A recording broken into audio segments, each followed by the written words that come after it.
He mightn't have been knocked out, but he was on the road to getting knocked out because of all the mad scraps he's had. MMA fighter Paddy Pimblett has recently trashed Ilia Topuria for not getting the fight with Islam Makhachev. Meanwhile, Paddy shared that Ilia Topuria isn't worth calling a champion since he avoided a rematch with Alexander Volkanovski. He said that he would never have beaten Volkanovski if he hadn't been knocked out just 3 months prior to their fight. He mentioned that Max Holloway is really old, and that is why he got knocked out by Ilia as well. So in reality, he hasn't fought anyone real all this time. And I don't think he beat Volk if Volk hadn't been knocked out 3 months previous. I think that's one of the reasons why he did move to lightweight, because he didn't want to have that rematch with Volk. And as you know, Holloway, he's been fighting in the UFC since he's been 21. Or is he now like 33?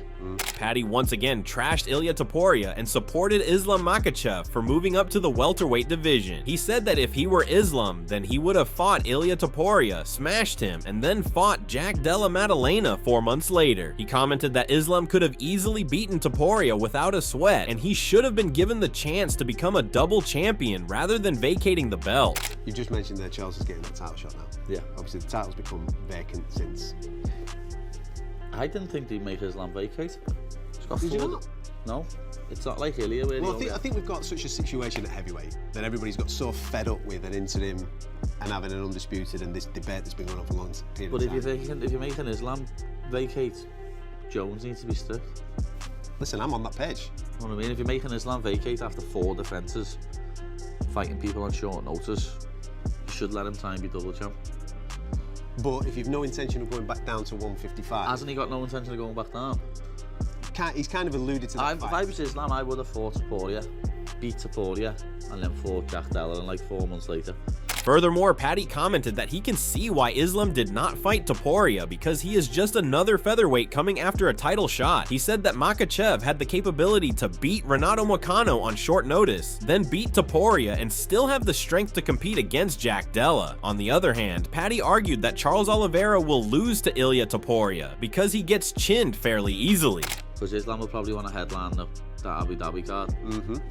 Like if he smokes Topuria like he smoked Moicano and some of the others in the first, second round, he'd be good to go from June, July, August, September, October. Yeah. He'd be good to go in October against Jack Della.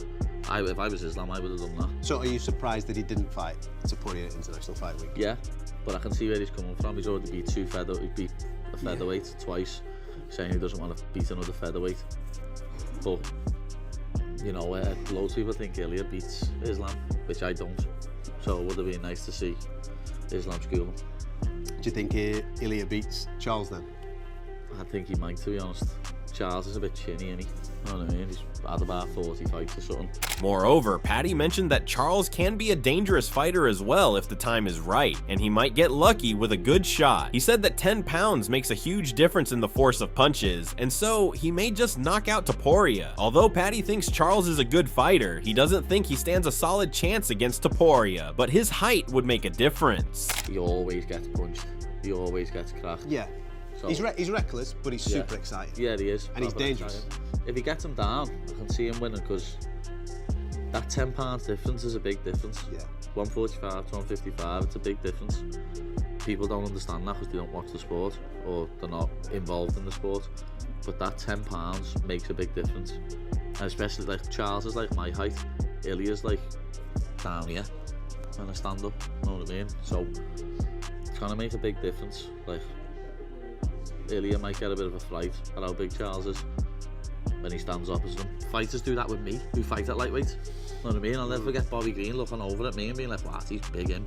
Meanwhile, Ilia Topuria discussed his ongoing rivalry with Paddy Pimblett. He recalled previous tensions that surfaced during an event in London and emphasized that similar feelings persisted this time around. He confidently stated that a future confrontation between them is inevitable and expressed his intention to smash Paddy's face. Topuria also suggested that their clash could take place at a historic first UFC event in Spain. It happens in London when I fought the last time with Paddy.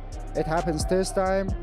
And I didn't have any distractions with that, you know. So the thing was, I was in press conference that Mushroom was talking, and I don't want to listen to him. So I prefer to talk. Me, you know. So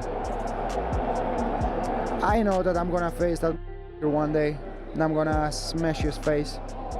Maybe the first event ever in Spain? Wow, that will be amazing, amazing. Additionally, Paddy Pimblett has high hopes for Charles that he will win his fight against Topuria, but he also said that if Ilia wins the title, then he will call him out. He mentioned that it will be a good first title defense, and he can get a chance at knocking out the little tiny champion. Pimblett further said that there is also a possibility that he will be fighting Justin Gaethje next. With that in mind then, because we've got Dustin and Max matched up, does that leave you and Justin Gaethje to dance next? Yeah, that'd be nice. It would. But I was just thinking about it the other day, it's probably better for me if Ilia wins the belt, lad, because he'll probably call me out. Yeah, that's and then I could just fight him. It might even have to fight Gaethje. Could just end up fighting Topuria. But I don't know who I want to win, lad. I'm a fan of Charles, so I think I want Charles to win, but it's probably better for my career if Ilia wins, because I'll more than likely be his first title defense. So I don't know. You know what I mean? But yeah, like, I know for the fact that if I beat Gaethje, I'm next in line. Definitely. Do you think that's the next fight for you? It could be, yeah. It's just if he says yeah or not, isn't it? You know what I mean? Because he's fighting down the rankings again. And do you have a target date in mind? Yeah, Abu Dhabi, October. In a brutally honest response, Paddy admitted that after his euphoric recent victory, he had completely forgotten about Topuria, suggesting the fighter was no longer relevant to him. Pimblett emphasized that he is ranked higher than Topuria at lightweight and expressed openness to welcoming him to the 155-pound division. Pimblett confidently claimed that he would defeat Topuria just as he had recently defeated Michael Chandler. Right now, it just seems like, at least in the immediate future, he's not in your plan. Maybe I'm wrong, but I guess where does he fit in this whole picture? To be honest, I forgot about him. I forgot all about him. Or I would have mentioned him in the cage. You know what I mean? I don't call him on the sanitizer boy anymore. He's not welching it. So, but as I say, I literally forgot all about him. That's how irrelevant he is. I'm ranked higher than he is at lightweight. So, you know, I'd love to welcome him to 155. But apparently he's sitting out and waiting for the title shot.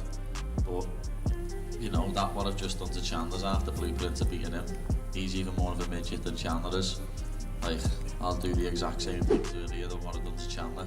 Meanwhile, Paddy also addressed claims that he was purposely gaining weight to provoke Ilia Topuria. He explained that he wasn't going out of his way to gain weight, but simply had a naturally large appetite. Pimblett emphasized that he often ate excessive amounts of food, including finishing others' meals and indulging in multiple desserts. 100%, he's making videos deliberately to just wind these people up. I mean, dude, and he's going out of his way to put on like what? That's not going out my way, though, I'll be honest, lad. It's really not going out my way. I just eat that much food. I promise you, lad. Like, people, not that many people in here will have had food with me, like, but the few people in here who've had food with me will tell you I finish everyone else's food and then get multiple desserts. You know what I mean? So we're talking about like what, 5 Big Macs, 2 hot dogs. I'm talking like 3 fries. On an average day, lad, after a fight, I'm eating like 6,000 to 8,000 a day. He's 27 years old, his body can digest that. Yeah. On the other hand, Ilia Topuria expressed gratitude to Charles Oliveira for accepting the challenge, contrasting Oliveira's decision with Islam Makhachev's refusal to do so. Topuria stated that someone had to pay the price for Islam's actions, and unfortunately that person would be Oliveira. Although he felt sorry for Charles, he emphasized that fighting was his job. Topuria viewed the upcoming bout as an opportunity to fulfill another lifelong dream. Bueno, en primer lugar agradecerle a Charles, la verdad, por haber aceptado el reto, ¿no? Algo que Islam no hizo y tiene que pagar el precio por Islam. Me da mucha pena por Charles, pero bueno, al final del día es mi trabajo. Voy a cumplir otro sueño más que siempre tuve, que era convertirme en campeón de otra división más, por lo que el resultado será el mismo de siempre, salir victorioso y seguir con el invicto. On the contrary, the MMA guru and Demetrius Johnson expressed enthusiasm for Ilia Topuria facing Islam or Charles. The MMA guru emphasized that not all great fights require a title on the line. He argued that a matchup with Oliveira on a pay-per-view is considered a blockbuster. While there's curiosity about Topuria's performance at lightweight, Demetrius raised concerns about his size and how well his power and durability would translate. He also stated that he walks around at 190 pounds, and it was insane how he was able to make 145 pounds. Of things and how they should be. But I love Ilia Topuria versus Islam Makhachev. And you know what? I don't even mind an Ilia Topuria Charles Oliveira in the meantime for a title shot. I think that there's a theory about, you know, if there's a belt on the line, it's much bigger. Yeah. But people just love the two names. Don't always have to be a belt on the line. They do this with a BMF belt.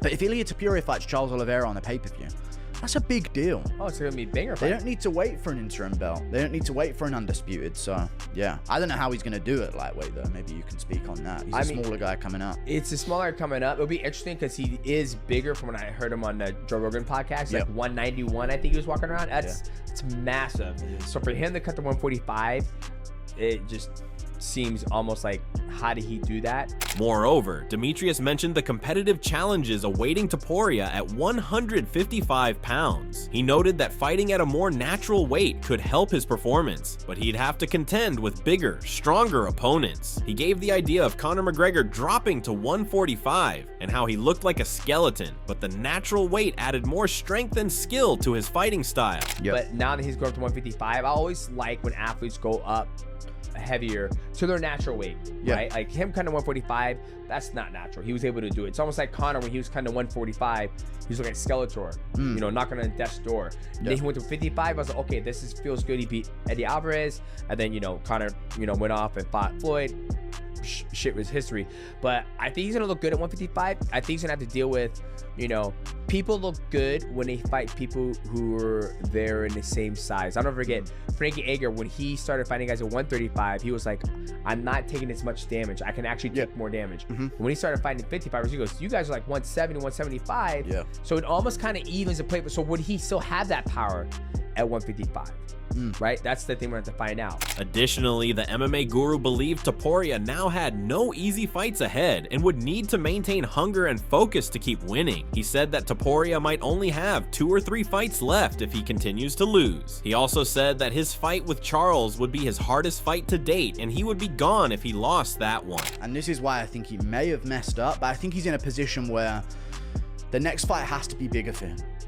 Because he's had so many, he's just knocked out Volkanovski and Holloway back to back. And he was probably looking at, should I fight Volk again? I can't do it better. So now he's sort of glory hunting. He's stuck to a level of competition that matches the level that he brings into the cage. There's no, he's now in a no gimme fight. You know? It's always gonna be the hardest fight next. If he was to fight Islam and beat Islam, it's like, who? It's gonna have to be Arman Sarukian, someone who hasn't lost yet. I mean, he's lost to Islam, but it's gonna have to be big fight. With that mindset, like when we talk about that, he's a guy who's not gonna be in this sport for a very long time. No, I think he'll be gone after another 2. You think another 2? Another 2, 3. If he loses, he might think, well, I gotta do 2 more. Yeah, because he's such a name now in Spain, and he's a big followed guy. He got loads of views on JRE. Meanwhile, Paddy Pimblett argued that Ilia Topuria's resume is trash, and his win over Max Holloway means nothing. He said that there's been a lot of damage done to Max after he's had some wars with Poirier and Volkanovski. Paddy said that Max didn't get knocked out, but he was on the road to getting knocked out because of the damage that was piling up on his body. There's a lot of damage, you know what I mean? Them 2 fights, with that second fight with Poirier, the 3rd fight with Volk, like just some of the wars he's had.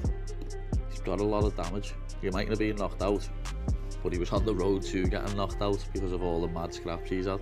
In another press conference video, Paddy trashed Ilia and started calling him absurd names. Topuria fired back and mentioned that he can't understand Paddy's accent. When I saw him last time, he got an hand sanitizer bottle bounced off his foot.